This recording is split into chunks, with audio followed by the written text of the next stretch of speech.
Assalamualaikum warahmatullahi wabarakatuh.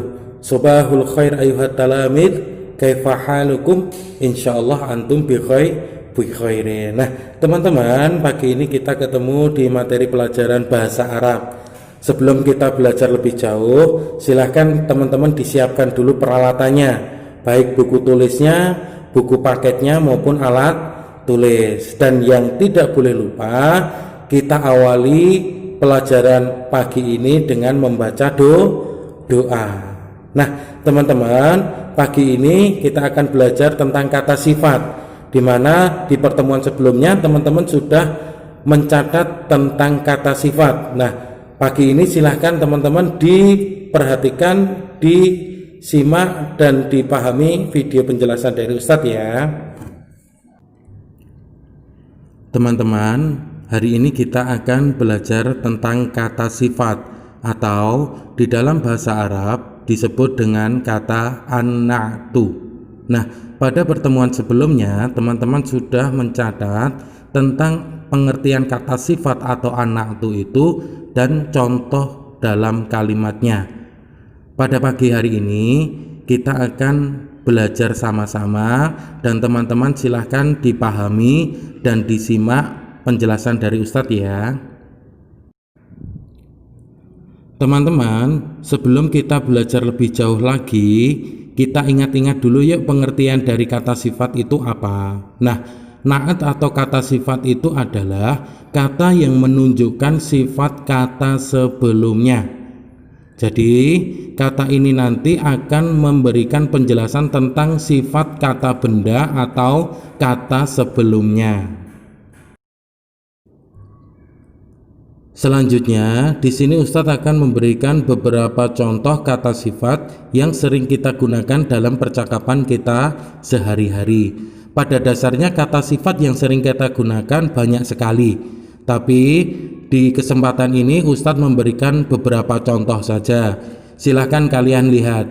Dari yang pertama, di situ Ustadz memberikan contoh wasi'un, artinya luas. Selanjutnya nadhifun, artinya bersih.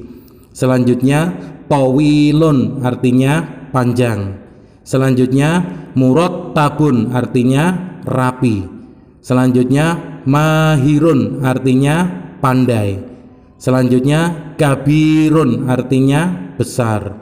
Selanjutnya soghirun, artinya kecil. Selanjutnya murtafi'un, artinya tinggi. Dan yang terakhir kasirun, artinya banyak. Nah, ini adalah beberapa contoh kata sifat yang mana Ustadz memberikan kata sifat yang sering kita gunakan untuk laki-laki. Nah, bagaimana kalau kita gunakan untuk perempuan?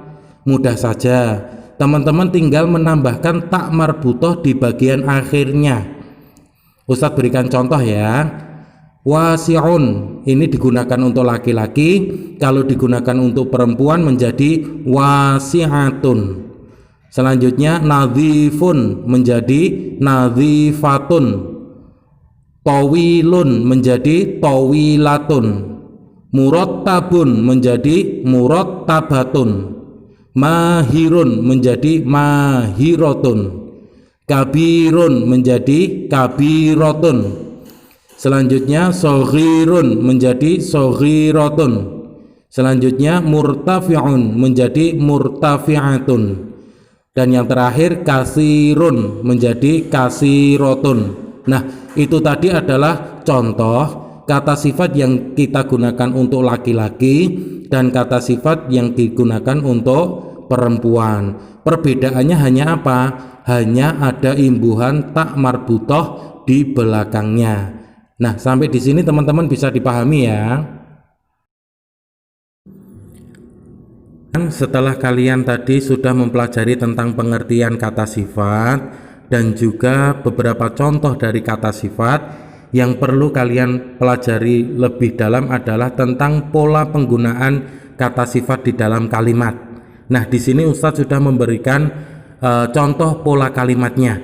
Kalian bisa dilihat dan dipahami penjelasan dari Ustadz. Untuk yang pertama, di dalam pola kalimat ini Ada istilah mubtada di bagian bawah, itu sudah dituliskan mubtada dan ada juga khobar. Apa itu mubtada dan apa itu khobar? Mubtada itu adalah isim atau kata yang berada di awal kalimat, sedangkan khobar itu merupakan kata yang menjelaskan tentang keadaan mubtada. Jadi ini di dalam kalimat ada istilah mubtada, ada istilah khobar. Nah, di dalam mubtada itu terdiri dari isim isyarah dan isim ma'rifah. Kalian lihat di tulisan yang berwarna merah. Isim isyarah itu apa? Di kelas sebelumnya dulu kalian sudah belajar tentang isim isyarah. Isim isyarah itu adalah kata tunjuk. Di situ ada hadza, hadhihi, dzalika, tilka. Tergantung penggunaannya, apakah dia digunakan untuk laki-laki atau dia digunakan untuk perempuan. Hadza artinya ini untuk laki-laki, hadhihi artinya ini untuk perempuan, dzalika artinya itu untuk laki-laki, tilka artinya itu untuk perempuan. Nah, isim isyarah ini harus disesuaikan, apakah dia digunakan untuk laki-laki atau digunakan untuk perempuan. Selanjutnya di dalam mubtada juga ada isim ma'rifah. Nah, isim ma'rifah ini terdiri dari apa? Yang pertama adalah alif lam. Alif lam, imbuhan alif lam sebelum kata benda atau ismun. Ya, imbuhan alif lam ini harus dituliskan, tidak boleh tidak pakai alif lam. Ismun itu adalah kata benda. Jadi isim ma'rifah ini terdiri dari alif lam dan ismun atau kata benda. Nah, ini adalah mubtada atau awal dari suatu kalimat. Selanjutnya khobar. Khobar ini terdiri dari sifat atau na'tun. Disinilah perbedaan antara mubtada dan khobar. Mubtada tadi terdiri dari isim isyarah dan isim ma'rifah. Khobarnya terdiri dari na'tun. Nah, teman-teman sampai di sini bisa dipahami ya. Jadi dalam pola penggunaan kalimat kata sifat ini harus terdiri dari isim isyarah, kemudian terdiri dari isim ma'rifah, dan yang terakhir ada na'tun atau kata sifat. Gitu ya teman-teman ya. Nah teman-teman, selanjutnya setelah kalian belajar tentang pola penggunaan dalam kalimat kata sifat itu, di sini Ustadz sudah memberikan contoh kalimatnya. Kita bahas satu persatu dan kita pahami bersama ya. Silakan kalian lihat di contoh bagian atas. Di situ ada kata atau kalimat hadzal baitu nadhifun. Hadzal baitu nadhifun. Artinya apa? Artinya adalah rumah ini bersih. Hadza artinya ini, al baitu artinya rumah, nadhifun artinya bersih. Nah, kalian lihat di contoh yang atas itu, Ustadz sudah memberikan keterangan di bagian bawah. Ada mubtada, ada khobar. Mubtadanya yang mana? Mubtadanya adalah hadzal baitu. Kemudian khobarnya yang mana? Nadhifun. Selanjutnya, keterangan di bagian atas kalian lihat. Di situ ada hadza. Merupakan apa? Isim isyarah.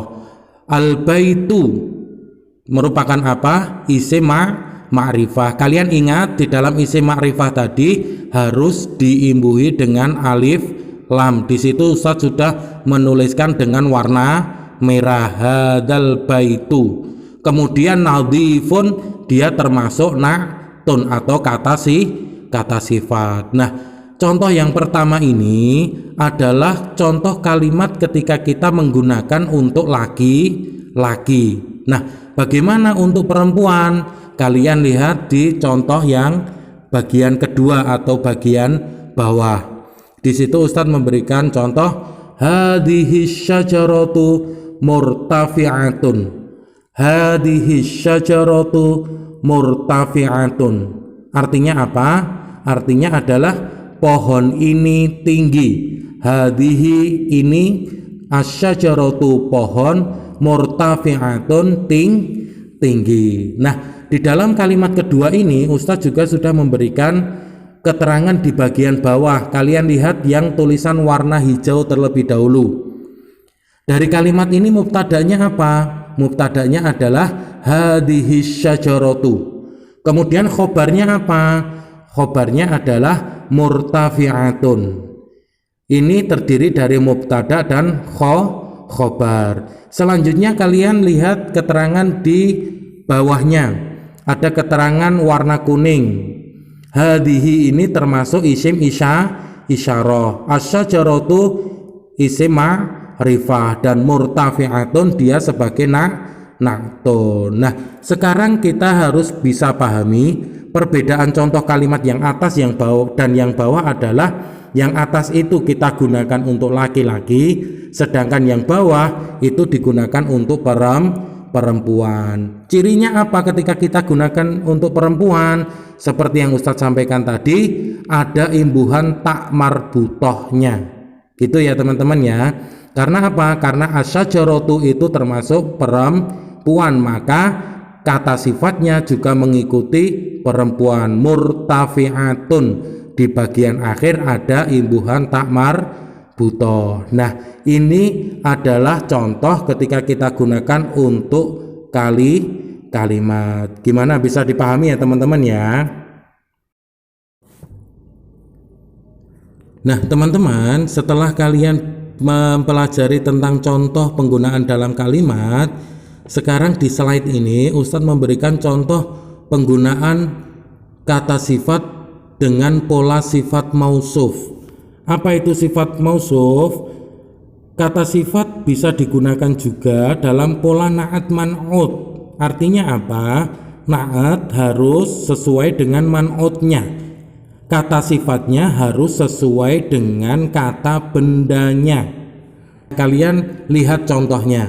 Hadza baitun nadhifun, artinya rumah ini bersih. Yang kedua, hadhihi syajaratun murtafi'atun, artinya pohon ini tinggi. Perbedaan dengan contoh yang pertama tadi apa? Iya, perbedaannya adalah di kata bendanya.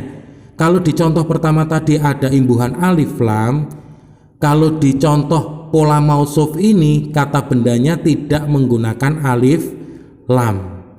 Tetapi kalian harus pahami bahwa pola mausuf ini yang harus diperhatikan adalah kata sifatnya harus mengikuti kata bendanya. Misalnya dalam harokat kata bendanya domah tanwin baitun, maka kata sifatnya juga harus mengikuti domah tanwin nadhifun. Begitu juga contoh selanjutnya, syajarotun, harokatnya domah tanwin atau domatain, maka naatnya atau kata sifatnya juga harus mengikuti murtafi'atun atau kata harokatnya juga ikut domatain. Nah, ini adalah pola sifat ketika kita menggunakan kata sifat itu untuk sifat mausuf. Sampai di sini bisa dipahami teman-teman ya.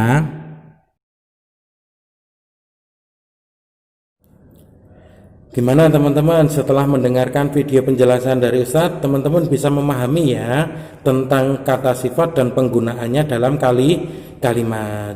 Untuk lebih paham lagi, silahkan teman-teman belajar mengerjakan beberapa latihan yang ada di buku paket. Nah, teman-teman silahkan disimak ya, Ustadz jelaskan satu persatu, baik cara pengerjakannya maupun artinya. Silahkan disimak ya. Gimana teman-teman, dari penjelasan yang Ustadz berikan tadi bisa dipahami ya. Nah, sekarang untuk lebih paham lagi, teman-teman silahkan dibuka paketnya halaman 7. Kita mencoba latihan untuk mengerjakan soal yang ada di buku paket. Kalian buka paket halaman 7 latihan 3. Di situ ada perintah, isilah titik-titik di bawah ini dengan kata sifat yang benar. Ustadz akan memberikan satu persatu setiap soalnya ya. Yang pertama adalah hadar rofu, di situ harokatnya salah. Yang betul adalah hadar rofu, artinya ra ini titik-titik. Yang kedua hadhil ghurfatu, ruangan ini titik-titik. Yang ketiga zalikal waladu, anak laki-laki itu titik-titik. 4 tilkal bintu, anak perempuan itu titik-titik. Dan yang terakhir tilkal mingdodatu, meja bundar itu titik-titik. Nah, dari kelima soal ini silahkan kalian memberikan kata sifat yang cocok atau yang sesuai dengan soal. Silahkan dikerjakan teman-teman ya. Selanjutnya, setelah teman-teman mengerjakan latihan 3, kalian lihat di latihan 4. Di situ sekalian juga silahkan dikerjakan perintahnya. Isilah dengan isim atau kata benda yang sesuai pada kalimat-kalimat berikut seperti contoh. Di situ sudah ada contoh, kalian lihat. Al-misal, hadza titik-titik, hadza titik-titik mahirun. Kalian disuruh memberikan isim atau kata bendanya. Hadza waladun, hadzal waladu mahirun, ini anak laki-laki. Hadzal waladu mahirun, anak laki-laki ini pandai atau pintar. Nah, seperti itu ya. Kalian disuruh memberikan isim atau kata benda. Yang kalian ingat, di titik-titik pertama tidak usah diberi alif lam. Waladun, hadza waladun, tidak menggunakan alif lam. Sedangkan titik-titik yang kedua kalian beri imbuhan alif lam. Hadzal waladu mahirun. Ketika ada imbuhan alif lam, maka harokat terakhirnya menjadi doma. Nah, kalian lihat soal nomor 1 sampai nomor 5. Untuk isim isyarahnya Ustadz tidak memberikan arti, kalian bisa cari sendiri.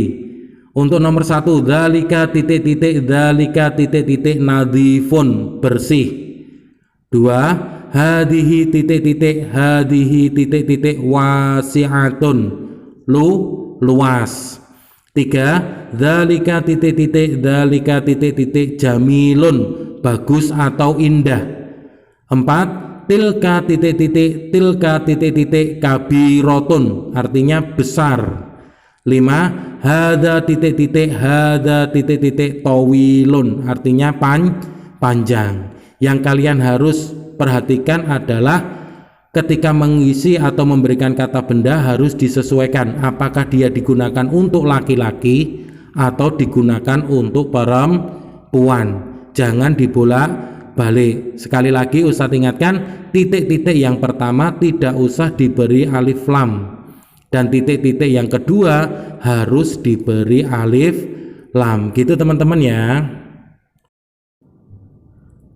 Kemudian yang terakhir, kalian buka paket halaman 8, latihan 5. Di situ perintahnya, berilah tanda silang pada huruf alif, ba atau jim di depan jawaban yang benar. Artinya kalian diminta untuk mencari jawaban yang paling tepat atau yang paling sesuai. Nah, Ustadz memberikan arti setiap soalnya dari nomor 1 sampai nomor 5. Untuk pilihan jawabannya kalian bisa cari sendiri artinya. Nomor 1, dzalika baitun titik-titik, rumah itu titik-titik.